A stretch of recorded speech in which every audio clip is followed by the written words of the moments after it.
삼성전자가 연초 한 흥미로운 기기를 출시했습니다. 분실물이나 반려동물 등의 위치를 추적해주는 스마트 태그란 제품입니다. 그런데 이 제품 위치 추적기인데 위치를 제대로 찾아주지 못하는 일이 비일비재합니다. 왜 그럴까요? 다소 어려울 것 같은 이 주제, 저희가 5분 만에 쉽게 설명해 드리겠습니다. 한번 따라와 보시죠. 스마트 태그에 대한 인터넷 후기를 찾아보니 부정적인 평이 몇몇 보입니다.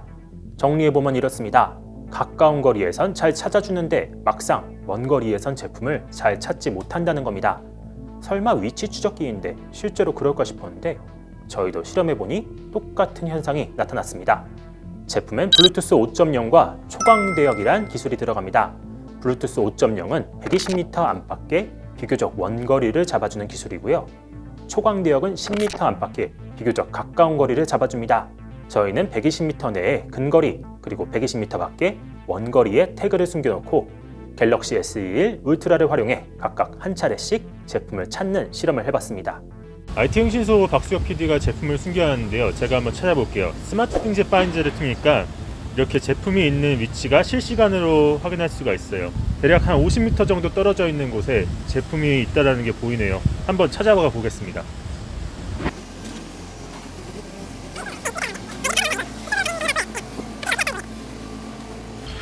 이상하다. 일단은 박 PD 어디서 찍었어요? 이쪽 아니에요? 아 진짜요? 그러니까 여기서 찍었잖아요. 근데 제품 위치는 여기 있다고 나오는 거예요. 아니에요, 이쪽에 있어요. 아 그래요? 제품을 양평역 쪽으로 나눴는데 근데 지금 나오는 곳이 오목구역 넘어 양천구 쪽으로 나오고 있어요. 지금 찾을 수가 없어요. 이 상태면은 이 제품을 박 PD가 숨겨온 다음에 저희가 거기 있는 곳에 가서 찾아야 되는데 지금 제품이 있는 곳하고 완전히 반대 위치를 이게 보여주고 있는 거예요. 이게 무슨 일인가 싶어요. 실험 결과 근거리에서의 정확도는 매우 높았지만 처음 제품이 어디 있는지 찾는 단계에서부터 실패했습니다. 위치 추적기임에도 이처럼 제품이 잘 찾아지지 않는 이유는 무엇일까요?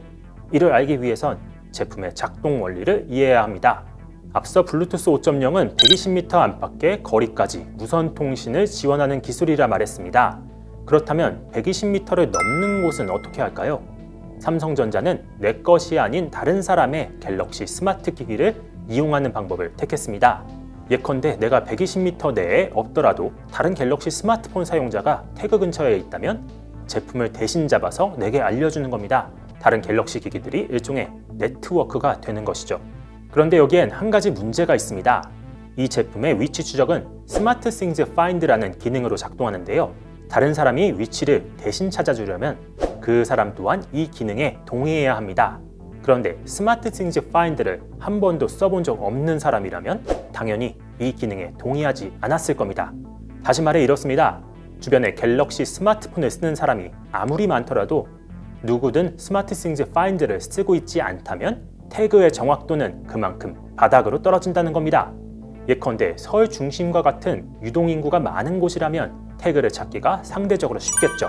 하지만 그렇지 않은 곳이라면 태그는 무용지물이 될 수 있다는 걸 쉽게 추정할 수 있습니다.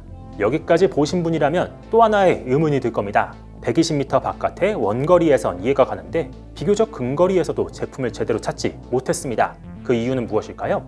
이 제품의 위치 추적에는 인공위성을 쓰는 GPS가 아니라 블루투스 5.0이 활용되기 때문입니다. 블루투스는 무선 통신에서 굉장히 유용한 기술입니다. 고주파를 활용해 기기와 기기를 연결하고 상호 간 데이터를 전송할 수 있죠.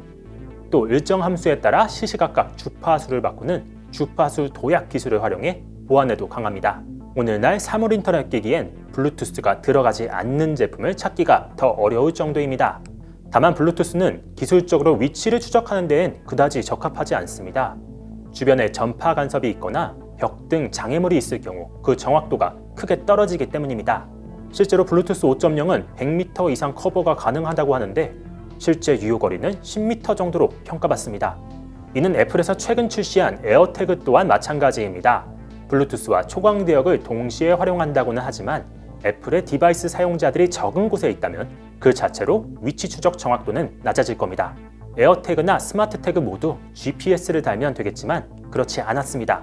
추정컨대 실제 위치 추적 정확도를 높이기보단 단가를 낮추고 배터리 수명을 늘리는 판단을 한 것으로 보입니다. 애플이나 삼성전자 모두 스마트 기기의 연결성을 높여 에코시스템을 형성하려는 목적을 갖고 있습니다. 이런 관점에서 태그는 단순 판매용이기도 하지만 자사기기 사용자들 간 알게 모르게 연결성을 높이는 일종의 수단이 되고 있습니다. 그리고 블루투스나 초광대역 기술 모두 보편화된다면 우리 삶의 편의를 높여줄 건 확실시됩니다. 하지만 위치 추적이란 이름을 달고 나온 이런 제품들이 실제 위치 추적에서 무용지물이라면 과연 몇만 원을 내고 제품을 산 사용자들은 무슨 생각을 하게 될까요? 소중한 반려동물이나 귀중품에 태그를 달아놨는데 전혀 엉뚱한 방향을 알려준다면 사용자들은 분통이 터질 겁니다. IT 회사들의 제품 전략이 제대로 된 것인지에 대한 고민이 필요해 보입니다. 블로터 IT 흥신소, 이번 시간도 재미있으셨나요? 저희는 앞으로도 여러분들이 궁금해하실 주제를 취재해 알려드리겠습니다. 구독, 좋아요 잊지 마시고요. 감사합니다. IT 흥신소, 다음 이 시간에